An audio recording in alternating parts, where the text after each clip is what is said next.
टीपू सुल्तान ने मुसलमान होकर के इस मुल्क के गैर मुस्लिमों को 156 मंदिर जागीर में दिया है। मुसलमान होकर के, मुसलमान नवाब मुसलमान होकर के भी यहाँ के गैर मुस्लिमों को 156 मंदिर जागीर में दे रहा है। कितना खूबसूरत हिंदुस्तान था। औरंगजेब बादशाह के बारे में इलाहाबाद हाई कोर्ट ने लिखा 1659 ईस्वी से लेकर के 1685 ईस्वी तक 20 मंदिर औरंगजेब बादशाह ने हिंदुओं को दिया। वो मंदिर आज भी हिंदुस्तान में बाकी है। तीसरा नमूना इससे बढ़कर के मोहम्मद बिन कासिम ने सिंध में अपनी फतह का झंडा गाड़ा। उन्होंने हिंदुओं में ऐलान किया कि लोगों, मेरे सरकारी खजाने में तुम्हारा 3% हिस्सा है, उसको निकाल लो, पुराने मंदिर की मरम्मत करो, नए मंदिर की तामीर करो। एक पंडित जी थे, उनका नाम था कमलापति त्रिपाठी। जब बाबरी मस्जिद शहीद नहीं हुई तो उन्होंने हिंदुओं में आकर के हाथ जोड़ करके कहा कि देखो, ये जो बाबरी मस्जिद है बाबर बादशाह के नाम से है, लेकिन ये बाबर का घर नहीं है, बाबर के बाप का घर नहीं है, मुसलमान के बाप का घर नहीं है, ईश्वर का घर है। इस पर अगर फावड़ा चलाओगे तो मेरे सर पर चलेगा। जब मस्जिद शहीद हो गई तो खुशूनत सिंह गैर मुस्लिम है, वो कहते हैं कि बहुत सारे गैर मुस्लिमों को इतना सदमा हुआ इस हिंदुस्तान में कि उनके घर उस दिन 6 दिसंबर 1992 को चूल्हा नहीं जला। इस गम में ये पहला हादसा हुआ कि अल्लाह का घर हिंदू मुसलमान के गुलसिता में टूट गया। एक अक्षय ब्रह्मचारी हिंदू है, वो कहते हैं कि भाई मंदिर बनाओ, बहुत अच्छी बात है, लेकिन राम का नाम तुम मंदिर के साथ लगा रहे हो।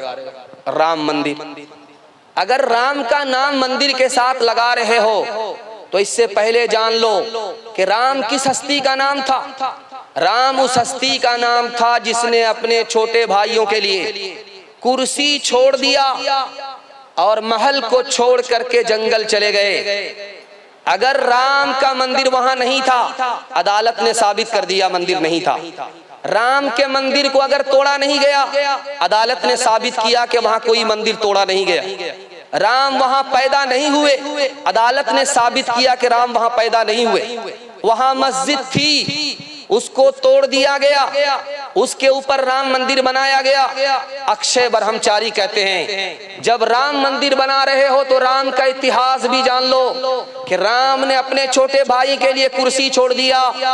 क्या तुम अपने छोटे भाई मुसलमान के लिए मुसलमान की मस्जिद नहीं छोड़ सकते? आखिरी नमूना आपकी खिदमत में रखने के लिए जा रहा हूं। मुरारजी भाई देसाई इस मुल्क के वजीर आजम थे। सोमनाथ गुजरात में है, मंदिर का दरवाजा खुला है, बगल में मस्जिद है, वीरान है। मुसलमानों में आकर के ऐलान किया कि मुसलमानों, खुदा के वास्ते मुझे एक इमाम दे दो, तनख्वाह मैं दूंगा। मैं हिंदू जरूर हूं लेकिन तनख्वाह दूंगा। तुम मुझे एक मौजिन दे दो, तनख्वाह मैं दूंगा। मैं नहीं चाहता कि इस हिंदुस्तान में जो गंगा जबनी तहजीब का मुल्क है, हिंदू मुसलमानों का मुल्क है, मस्जिद का दरवाजा खुला, मंदिर का दरवाजा खुला रहे, मस्जिद का दरवाजा बंद हो जाए। तोड़ने वाले बनाएंगे तेरी खुद मस्जिद, शर्त बस ये है कि बस पहले तू नमाजी बन जा। जाग ए उम्मती शाह दुनिया वदी, जाग ए उम्मती शाह दुनिया वदी, तेरे सोने का अब वक्त बाकी नहीं। होश कर खोल आंखें कहाँ सो गया, होश कर खोल आंखें कहाँ सो गया। देख दुश्मन जमाना तेरा हो गया, बुलबुले कह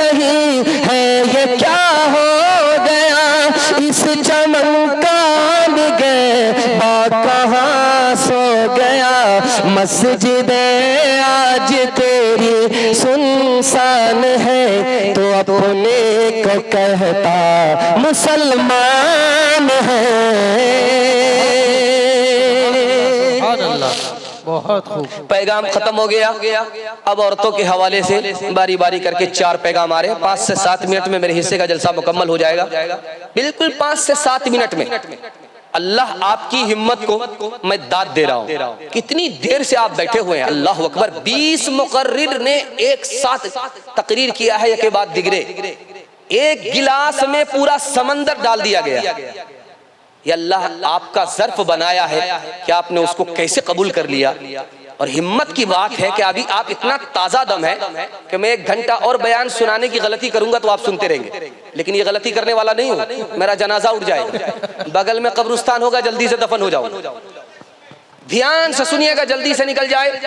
ये अल्लाह का करम है कि आपकी प्यास अभी तक बाकी। अल्लाह इस प्यास को सलामत रखे, इस मोहब्बत को सलामत रखे। औरतों के हवाले से पैगाम है, सुनने के लिए तैयार है? हाथ उठाइए इंशाअल्लाह। बहन से ज्यादा साली पर मेहरबान होंगे, हाथ उठाइए इंशाअल्लाह। खैर माशाअल्लाह, जाग रहे हैं सब लोग, जाग रहे हैं। आगे आगे लड़की जा रही है, पीछे पीछे रात के सन्नाटे में लड़की है। लड़का अचानक आ गया तो लड़की पूछती है क्यों आए? बदले बदले मेरे सरकार नजर आते, घर की बर्बादी के आसार नजर आते। तो लड़की ने कहा कि जरूर दाल में काला है, जरूर घोटाले का इरादा है। बोला कि तुमसे क्या ढका छुपा है। लड़की उससे ज्यादा दीनदार थी, उसके दिल में खौफे खुदा था। ओ जवान, मेरे पास आए हो रात के सन्नाटे में, तुम जिस मतलब के लिए आए हो कहीं उस पर कोई आगाह ना हो जाए। बाहर जाकर के देखो कोई जाग तो नहीं रहा। लड़का गया, जल्दी से आया, सब सो रहे हैं, कोई जाग नहीं रहा है। लड़की ने फिर भेजा के जाओ, फिर से देख करके आओ। लड़का गया, फिर आया, कहा कि सब लोग सो रहे हैं, कोई जाग नहीं रहा है। फिर लड़की ने तीसरी बार भेजा के अरे अल्लाह का बंदा चारों तरफ देख करके आओ, कोई जाग तो नहीं रहा है। लड़का फिर आकर के तसल्ली लड़की को दे रहा कि सब सो रहे हैं, कोई जाग नहीं रहा है। अब लड़की ने कहा अरे अल्लाह का बंदा, खुदा के बारे में तुम्हारा क्या ख्याल है? कहा वो तो जाग रहा है। कहा अगर वो जाग रहा है तो वो हमें देखे हम गुनाह करें, ऐसा हो नहीं सकता। जो लड़का गुनाह के इरादे से हो आया था वो ताइब होकर के चला गया। सुभान अल्लाह। लड़का पीछे पीछे, लड़की आगे। लड़की ने देखा कि एक लड़का पाही पकड़ करके मेरे पीछे आ रहा, बात क्या है? उसने पलट करके देखा, क्यों भाई साहब, जान न पहचान, कहाँ से आ गए आप, अचानक के मेहमान? तो बोला मैं तुम पर आशिक। कहा अच्छा, सुभान अल्लाह, आशिक हो? 2 मिनट में पता चल जाएगा कौन ओरिजिनल है कौन डुप्लीकेट है, अभी 2 मिनट में पता चल जाए। लड़की ने कहा कि अरे तुम मुझ पर क्या आशिक हो, मैं तो निहायत कम खूबसूरत लड़की हूँ, मेरे पीछे जो मेरी बहन आ रही है वो हमसे ज्यादा खूबसूरत। अगर आशिक होना तो उस पर आशिक हो जाए। अब लड़का इसको छोड़ करके उधर ताक झाक करने लगा। लड़की ने जोर से मुंह पर तमाचा मारा, झूठा आशिक कहीं के। अगर हम पर आशिक होते तो हमारी तरफ ध्यान होता, दूसरे की तरफ ध्यान कैसे चला गया। आखिरी मिसाल है, पैगाम को खत्म कर रहा हूं। लड़की बन सवर करके निकली है, पीछे उसके लड़का जा रहा है। लड़का ने आगे बढ़ करके लड़की को सलाम करके कहा ज़य्यन्नाहा लिन्नाज़िरीन, देखने की चीज तो अल्लाह ने इसको बनाई है, उसको देखने के लिए मैं बाहर आ गया। कुरान की आयत पढ़ देता है। लड़की उससे ज्यादा पढ़ी लिखी, उसने कहा हाफिज़ना मिन कुल्ली शैतानिर रजीम, हर शैतान से मैं अल्लाह की पनाह मांगती हूँ। लड़का तसल्ली के लिए आगे की आयत पढ़ देता है, नुरीदु अन नाकुल मिनहा व तत्मइन्न कुलूबुना, मुझसे बदगुमान मत होना, मैं तुमसे फायदा उठाना चाहता हूँ। तो लड़की उससे ज्यादा पढ़ी लिखी, उसने कुरान की आयत पढ़ दी, लन तनालुल बिर्रा हत्ता तुनफिकू मिम्मा तुहिब्बून, मुझसे अगर फायदा उठाना चाहते हो निकाह करना पड़ेगा, महर में पैसा देना पड़ेगा, इसके बगैर फायदा नहीं उठा सकते। लड़का ने सोचा कि यहाँ दाल गलने वाली नहीं है।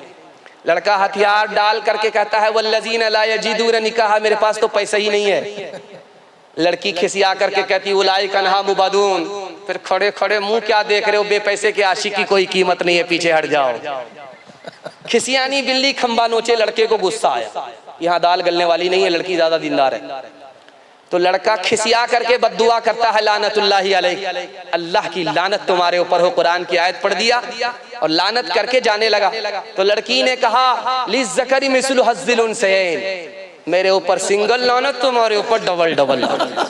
हुस्न सूरत चंद रोजा, हुस्न सीरत मुस्तकिल, इससे खुश होती है आंखें, उससे खुश होता है दिल। तालीम औरतों को भी देनी जरूर है, लड़की जो बेपढ़ी हो तो वो बेशूर है।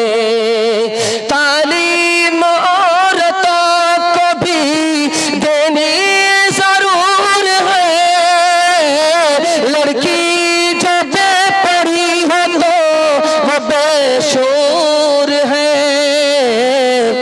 उसने मुआशरत में सरासर फुतूर है, और इसमें वालिदैन का बेशक कसूर है। पर्दे के हवाले से पैगाम आप लोग सुनने के लिए तैयार हैं? हाथ उठाइए इंशाअल्लाह।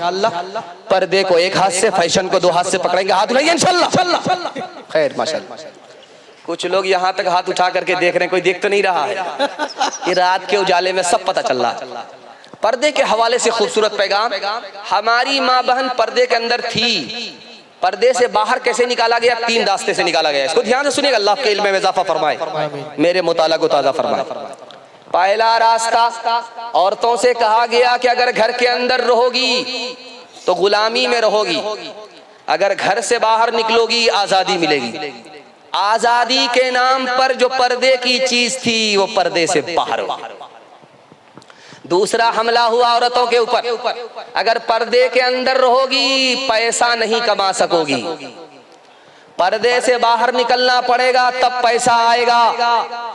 नौकरी के नाम पर औरत को बाहर निकाला, बेटा कमाने वाला, बाप कमाने वाला, शौहर कमाने वाला, भाई कमाने वाला, एक औरत की तरफ से 4-4 मर्द कमाने वाला, फिर भी पर्दे की चीज पर्दे से बाहर हो गई कमाने के नाम पर।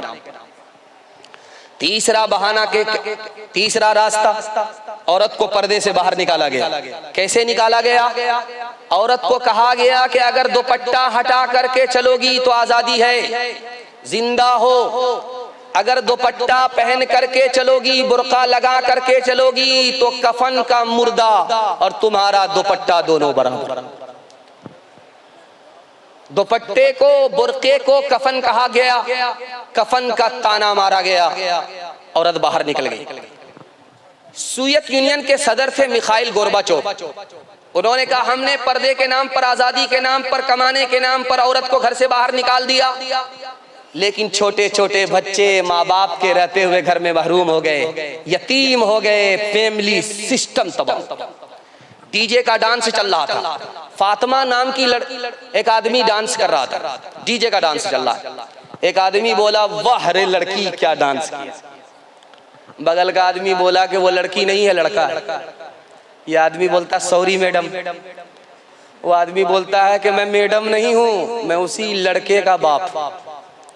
अगर औरतों की ये हालत रहेगी बताओ कभी जिंदगी में न राहत रहेगी।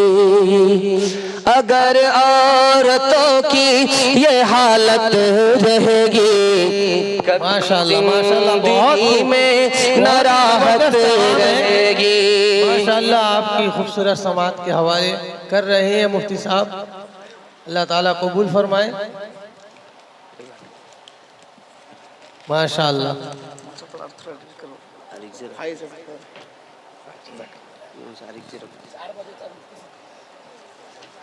मुफ्ती साहब का दिल चाहता है कि आपको खूब सुनाएं सुबह तक, लेकिन मुफ्ती साहब मजबूर हैं।